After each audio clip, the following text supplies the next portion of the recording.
Olá, começa agora mais um episódio do Macro Review, podcast de economia do C6 Bank. Hoje a gente vai falar dos juros brasileiros, que estão em trajetória de alta. Na semana passada, o Comitê de Política Monetária, o Copom, ele decidiu elevar a taxa Selic em 1 ponto percentual para 12,25% ao ano. Foi um movimento bem importante.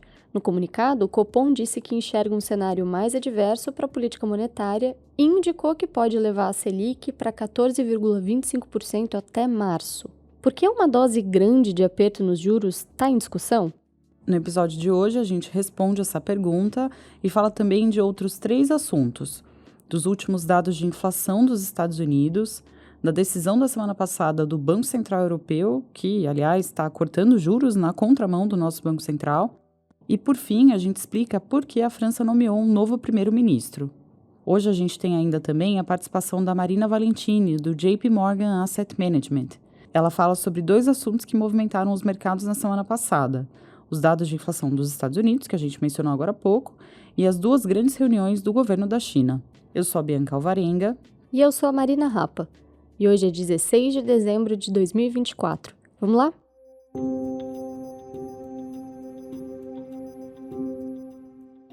Todo mundo já esperava um aumento dos juros pelo Copom na última reunião de 2024, mas pouca gente achava que a dose do aperto seria de 1 ponto percentual. O consenso entre os analistas de mercado era de um aumento de 0,75 ponto percentual na Selic. Esse ciclo recente de aumento dos juros no Brasil está relacionado a um cenário mais adverso para a convergência da inflação, e aqui a gente usou as palavras do próprio Copom. Além da alta anunciada na semana passada, a autoridade sinalizou que pretende promover mais 2 aumentos de 1 ponto percentual nos juros.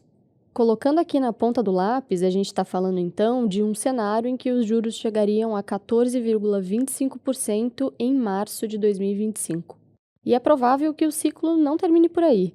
A curva longa de juros, que é elaborada com base nos preços negociados pelos agentes de mercado, essa curva aponta para uma Selic acima dos 15% no ano que vem. É muita coisa.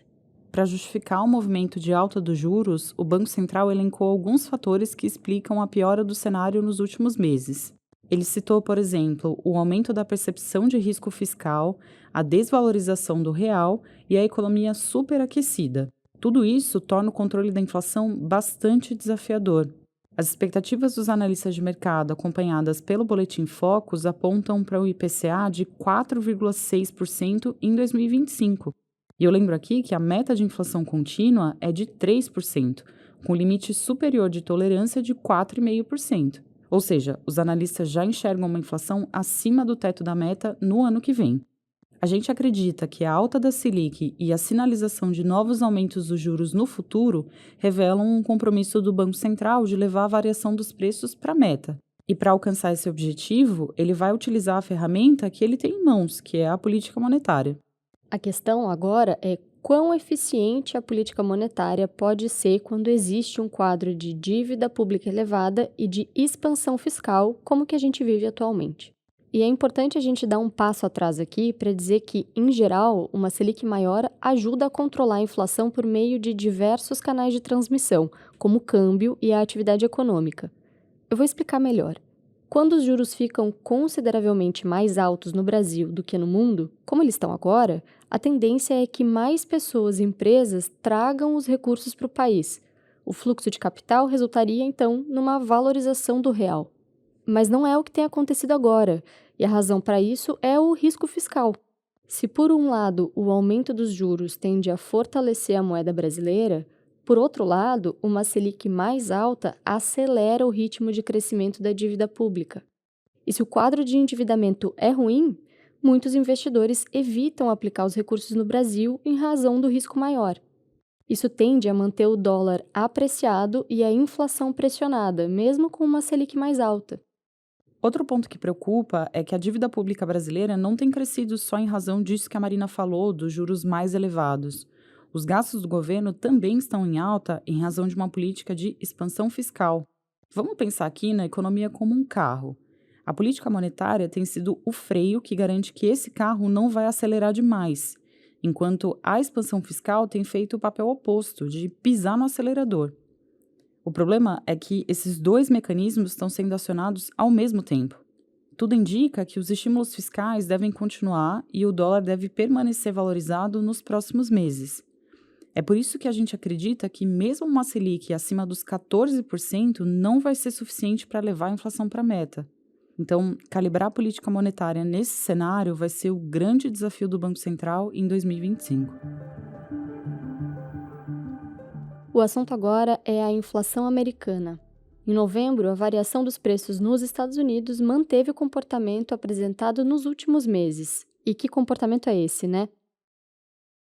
Os preços seguem avançando em um ritmo mais controlado, embora o resultado da inflação acumulada em 12 meses permaneça acima da meta do Federal Reserve, o Fed, o Banco Central Americano. O índice de preços ao consumidor, que é o CPI, esse índice subiu 0,3% no mês passado, um resultado dentro do esperado. No acumulado de 12 meses até novembro, o núcleo da inflação subiu 3,3% e repetiu o desempenho do mês anterior. A composição do índice continua sinalizando uma desaceleração dos preços de serviços, que costumam ser mais persistentes. O PCI, que é o índice de inflação observado mais de perto pelo Fed, ele também mostrou o mesmo padrão de melhora no resultado de outubro, que foi divulgado no fim do mês passado. O ponto é que, com a melhora gradual da inflação em vista, o Fed deve promover um corte de 0,25 ponto percentual nos juros na reunião dessa semana. Por outro lado, a gente acredita que o mercado de trabalho deve permanecer resiliente e a inflação ainda deve ficar acima da meta. Por isso, o Banco Central americano pode reduzir o ritmo de flexibilização dos juros em 2025. Saindo agora dos Estados Unidos e indo para a Europa. Por lá, o Banco Central Europeu decidiu, na última semana, reduzir os juros em 0,25 ponto percentual. A taxa de depósito, que é a principal referência para o custo dos empréstimos concedidos pelos bancos na zona do euro, essa taxa recuou para 3%. A decisão do BCE de corte de juros se deu, em especial, por dois fatores. Primeiro, pela inflação em queda. Depois de atingir 5,7% lá em 2023, a inflação na zona do euro desacelerou. O núcleo do índice de preços ao consumidor, que é o CPI, esse núcleo ficou em 2,7% no acumulado em 12 meses até novembro, frente a uma meta de inflação de 2% a ser perseguida pelo BCE. A expectativa da autoridade monetária é que esse movimento de alívio se mantenha, com o núcleo do CPI alcançando a meta lá em 2026. E a segunda razão para a decisão do corte de juros foi a economia mais devagar. Na Europa, a atividade econômica está a passos bem lentos por causa da queda da atividade industrial em vários países da região, mas principalmente na Alemanha. O Banco Central Europeu, inclusive, reduziu as suas projeções para o crescimento do PIB na região para 2024, 2025 e 2026. A presidente do BCE, a Christine Lagarde, ela afirmou que alguns membros da autoridade monetária discutiram um corte maior de juros, o que sugere que o ciclo de alívio monetário deve continuar na Europa. Isso tudo corrobora a nossa análise de que o BCE deve continuar cortando juros de forma gradual em razão do baixo desempenho da atividade econômica e da inflação mais controlada na zona do euro. Já que o assunto é Europa, a gente vai falar mais agora do que aconteceu na França na semana passada. O presidente francês Emmanuel Macron nomeou François Bayrou, o líder dos partidos de centro, como o novo primeiro-ministro do país. O anúncio veio depois da destituição do Michel Barnier pelo parlamento, lembrando que o Barnier permaneceu no cargo só por 91 dias. A sua saída aconteceu depois de uma tentativa do premier de aprovar um pacote de austeridade, de corte de gastos e de aumento de impostos. Esse pacote somava 60 bilhões de euros. Agora, a batata quente está com o novo primeiro-ministro, que vai ter que garantir um plano fiscal para 2025 e aprovar esse plano em um parlamento bastante dividido. O Macron está contando com a experiência política do Bayrou para isso. Não é realmente uma tarefa simples. O governo do Macron busca controlar o elevado déficit fiscal francês, que deve passar de 6% do PIB até o fim desse ano. Tanto o resultado das contas do governo quanto a própria dívida da França estão acima dos limites estabelecidos pela União Europeia, o que mostra uma necessidade de ajuste. Agora a gente passa para o quadro Mercados Globais. É o espaço em que a Marina Valentini, estrategista do JP Morgan Asset Management, analisa o movimento dos mercados lá de fora e a forma como os investidores estão recebendo as notícias do campo econômico. Hoje, a Marina fala sobre dois assuntos que movimentaram as agendas dos investidores na semana passada: os dados de inflação dos Estados Unidos, que a gente mencionou aqui agora há pouco, e as duas grandes reuniões do governo da China. Vamos então ouvi-la. Vamos falar sobre os dois grandes assuntos da semana passada. O primeiro, inflação nos Estados Unidos. O resultado da inflação de novembro, medido pelo CPI, veio bem em linha com o esperado pelo mercado. E olhando só para o número geral, parece que o progresso de inflação está muito mais lento. Mas é bem importante notar que por baixo da superfície tem alguns componentes-chave que estão diminuindo sim. E os mais importantes são os aluguéis, que representam cerca de 35% da inflação do CPI, subiram apenas 0,2% no mês de novembro. Isso foi o menor aumento desde janeiro de 2021. Então, isso vem muito mais alinhado com dados recentes da economia real, por exemplo, do site da Zillow, que mostram que os aumentos de aluguel para as novas residências também estão na faixa de 0,2%. Então, a gente tem visto menores pressões do lado de preços de aluguéis. E, por outro lado, também os preços de seguros de carros ficaram mais estáveis, um grande contraste com o aumento que a gente tinha visto nos 12 meses anteriores. Então, a gente vê aos poucos evidências de desinflação, agora muito mais lenta, talvez, do que faz alguns meses, e junto com o esfriamento dos dados de mercado de trabalho, esperamos que o Fed corte as taxas de juros em 25 pontos base na próxima reunião essa semana. Mas já o mercado está pensando muito mais no longo prazo, muito foco nos riscos de inflação. Então, o mercado essa semana vai prestar atenção na atualização do gráfico de pontos do Fed, né? Uma postura potencialmente mais hawkish do Fed poderia sim pressionar os yields dos títulos de tesouro, principalmente na parte mais longa da curva. Isso poderia trazer volatilidade para a renda fixa e, consequentemente, também para as ações. Então, muita atenção na postura do Fed essa semana. Bom, e a China também foi um assunto bem importante que foi acompanhado pelos mercados na semana passada, como a gente adiantou aqui, diante das duas reuniões do governo chinês, né? A Marina vai contar melhor como é que foi. O outro assunto que eu queria falar é um pouquinho da China. Só para lembrar o contexto das ações da China, desde setembro a gente viu o governo anunciando muitas medidas de estímulo, de também política monetária para tentar reanimar mais a economia. Mas o rebote das ações chinesas já aconteceu em setembro, de setembro para outubro, praticamente um rally de 30%, mas já desde as eleições dos Estados Unidos, as ações chinesas vêm com muita mais volatilidade e o mercado também se decepcionou com a falta de detalhes do governo da China sobre estímulo adicional no ano que vem. Mas essas últimas semanas a gente teve duas grandes reuniões do governo chinês. Primeira foi a do Politburo, que trouxe uma retórica de flexibilização mais forte e também preparou o terreno para a segunda reunião que a gente teve, uma conferência de trabalho econômico na China.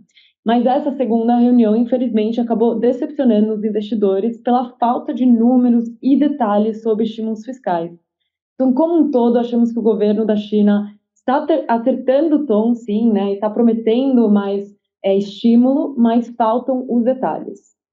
Por exemplo, na parte da reunião do Politburo, eles prometeram fortalecer ajustes de políticas contracíclicas que não são convencionais, e eles nunca tinham usado essa linguagem, e além disso, eles prometem adotar uma política monetária muito mais frouxa, né? Um termo que eles não usavam desde 2008. Então, aqui, a mensagem está mais forte, porém, até março, não tem muitas outras reuniões que permitem o anúncio das metas oficiais de estímulo fiscal ou de crescimento. Então, a gente vai ter que esperar lá até março, a gente vai ficar de olho em qualquer anúncio ou postura do governo até lá.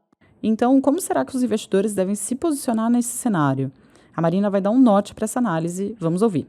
Agora, a postura que a gente tem a China é de maior cautela, lembrando que também tem riscos geopolíticos pela frente, eles permanecem elevados com ameaças de possíveis tarifas dos Estados Unidos para a China. Então, apesar dos sinais positivos de maior estímulo pela frente, a gente ainda tem certo pé atrás, porque faltam os detalhes. A gente prefere uma gestão ativa na China para participar de setores específicos, como tecnologia, consumo doméstico, carros elétricos, transição renovável, mas muita mais atenção nas oportunidades ativas e não tanto nas passivas, na China. Hora da nossa agenda. Eu compartilho agora os dados econômicos que a nossa equipe acompanha nos próximos dias. Na terça-feira, o Banco Central publica a ata da última reunião do Copom com mais detalhes da decisão que elevou a taxa Selic para 12,25%, como a gente falou agora há pouco. Todo mundo de olho na ata para tentar entender qual deve ser o caminho para a Selic em 2025. Na quarta-feira, 18 de dezembro, tem decisão de política monetária do Fed, o Banco Central Americano. Como a gente falou agora há pouco, a expectativa é que o Fed corte os juros pela terceira vez seguida, com um novo corte de 0,25 ponto percentual. Além da decisão de política monetária, membros do Fed vão apresentar suas projeções para o PIB, desemprego, inflação e juros nos Estados Unidos nos próximos 3 anos. Na quinta-feira, tem decisão de política monetária pelo Banco do Japão e pelo Banco da Inglaterra. No Reino Unido, a expectativa é de uma pausa no ciclo de corte de juros, com a autoridade britânica esperando por mais evidências de desaceleração da inflação. Já no Japão, as expectativas estão divididas quanto a uma nova pausa ou possível alta de juros. A gente acredita que o Banco do Japão deve subir os juros, já que a inflação tem ganhado força. Hoje, os juros japoneses estão bem baixos, em 0,25% ao ano. No mesmo dia, no Brasil, o Banco Central divulga o relatório trimestral de inflação de dezembro e, na sequência, vai ter uma coletiva com o presidente Roberto Campos Neto.